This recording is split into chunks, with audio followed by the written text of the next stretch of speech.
Harris and I have just arrived in Duluth. Luckily, we're here in the summertime and not the winter.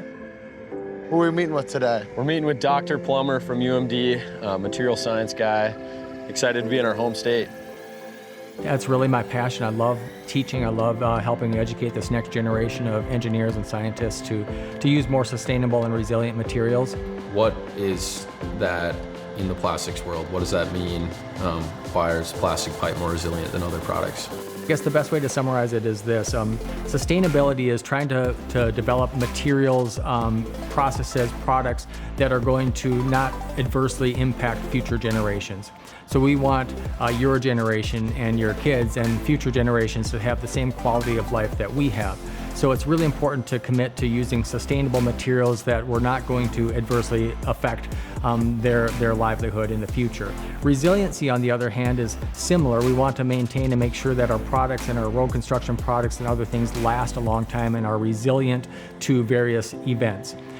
And the reason why sustainability and resiliency are connected, so to speak, is that if you think about it, if you use materials that are not sustainable, they're going to contribute more to climate change. So what's the difference between the CO2 output between making a concrete pipe and a plastic pipe? Is that large? Generally speaking, there's ways to quantify the difference between different materials, whether it's concrete, plastic, or metal, or other products.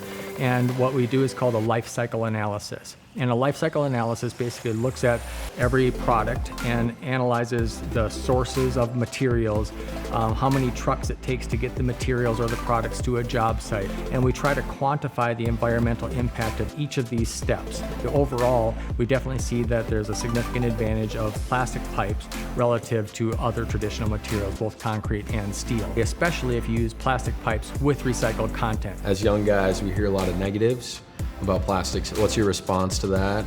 Let's make sure that we recycle those and put those into an application where they can be good. And that's really what my research is all focused on, is saying, can we take those waste plastics, those single-use plastics, and turn them into something that's going to be used for something good? And really, frankly, I can't think of a better application than plastic pipe for that. Why do people not like to see a water bottle on the beach? Generally, it's because it's going to last forever.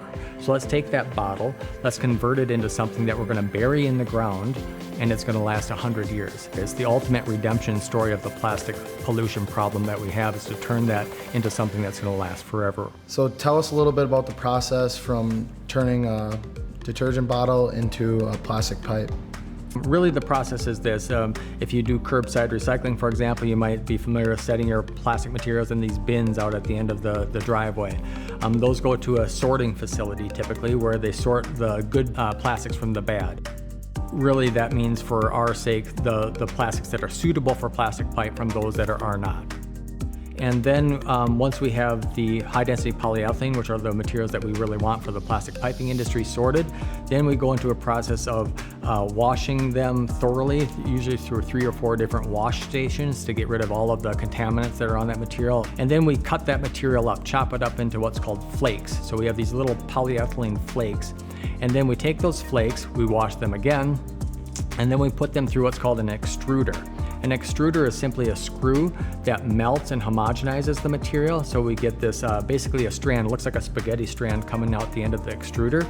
And in that process, just before that strand comes out of the extruder, it's melt filtered through this fine mesh screen that filters out contaminants. And then that strand is cut into little tiny pellets, and those pellets are what we use to make pipes. So if you think about it, well, there's a pretty good chance that 10 years later, that very material that you set at the end of your curb is now going to be underneath your curb in the form of a pipe that's conveying stormwater for future generations. Because we do have some significant problems, some of which my generation has created, some of which previous generations have created, but these problems can be solved, and we need bright students like yourselves to focus on those and to help solve them. And I think together, if we put our minds together, there's just a huge opportunity for us to make a significant impact for the future. That was a really interesting interview with Dr. Pluimer today. He's a really smart guy. What'd you get out of that? I really liked his response and answer to the future of plastics. I really liked how he sees that recycling is a thing of the future.